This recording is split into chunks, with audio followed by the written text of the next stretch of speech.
Okay, this is Paul Bantick. He's an underwriter in technical, media and business services specialty lines.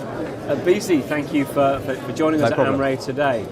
Now, I know that cyber is a particular focal point for the way in which Beazley has been operating in recent years, and certainly that seems to chime in very well with some of the conversations we've had with very many people here at Amarae this year, where cyber has become probably the major talking point. Can you explain the way in which you see the market moving with cyber at the moment?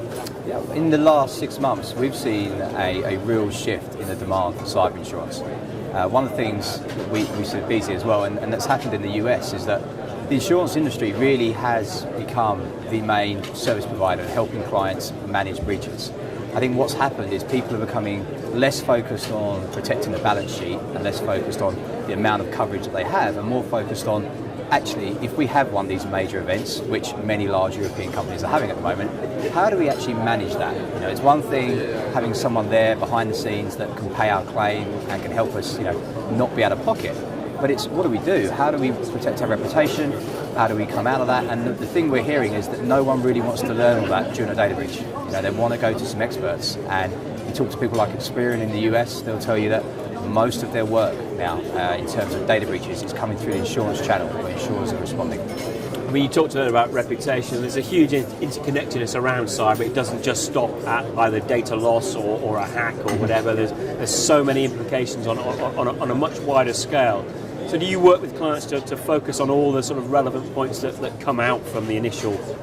Yes, we do. I think the main focus is on data breach, and the things that hit the headlines clearly are when you lose personal information, credit card information, bank account details, healthcare information. That upsets people, it upsets consumers, and the last thing an organisation wants that lives in the consumer world is to upset the consumer base. The downturn that may come as a result of that. That's when the reputational issue comes in. In the last several years, we've managed over 1,000 data breaches now. We insured 6 of the top 10 in the world last year and the year before, so we've been lucky enough to have a lot of experience, which has shown us that people take this very personally. The amount of organisations that will suffer with their customer base after a data breach is growing and growing and growing.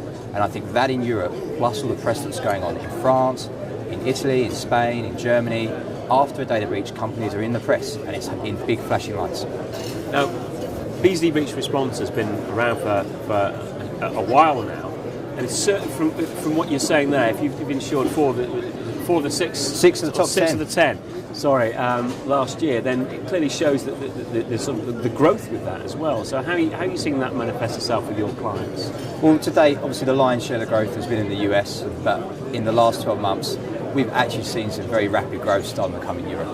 A lot of the large companies, whether you be in the telecommunications space, whether you be a financial institution, and large retailers are looking at events that are happening in the US, which are getting a lot of global press, are looking at events that are happening in Europe, and they're actually saying we need to protect ourselves. We need to protect ourselves financially. I mean, some reports you can read can say some of these breaches can cost 500 million.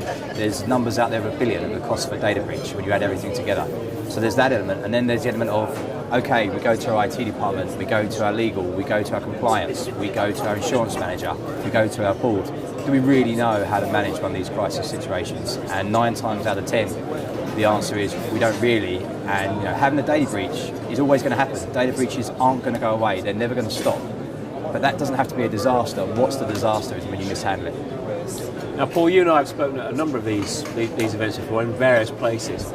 How does what you're hearing here among the sort of French risk management and insurance community differ from elsewhere? Are you picking up on the same kind of ideas and concerns, or is it different here for any reason?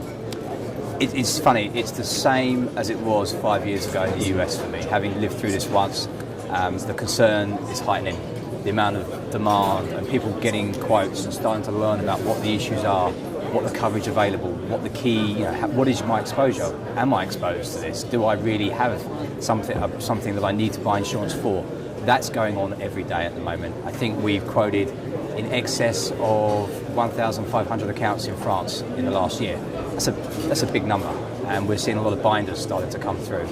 I do think there's the pending EU directive coming up in April, There's a lot of high-profile breaches in Europe at the minute. Everything is building and building and building, that I think the demand's going to be there. The question is, more in my mind, are the brokers and are the insurers ready for it? There's a lot of education to be done. There's a lot of work to be done.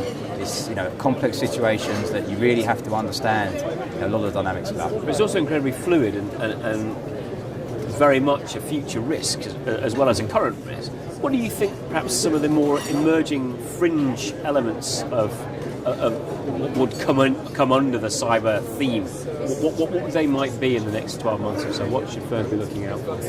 We're really focusing on data breach, because a lot of people have been looking at the business interruption, some of the true first party costs associated with downtime, loss of revenue, PR costs. But what we're really focused on, and where we see legislation going, where we're seeing the regulators are going to start to look at, is data breach, is not protecting consumer information. Governments are looking at it around the world. That's where I think you're going to actually see a shift away from business interruptions, supply chains, all these sorts of things that people have been talking about for last year. Now data breach is going to come into the light, and that's when the demand really starts to show.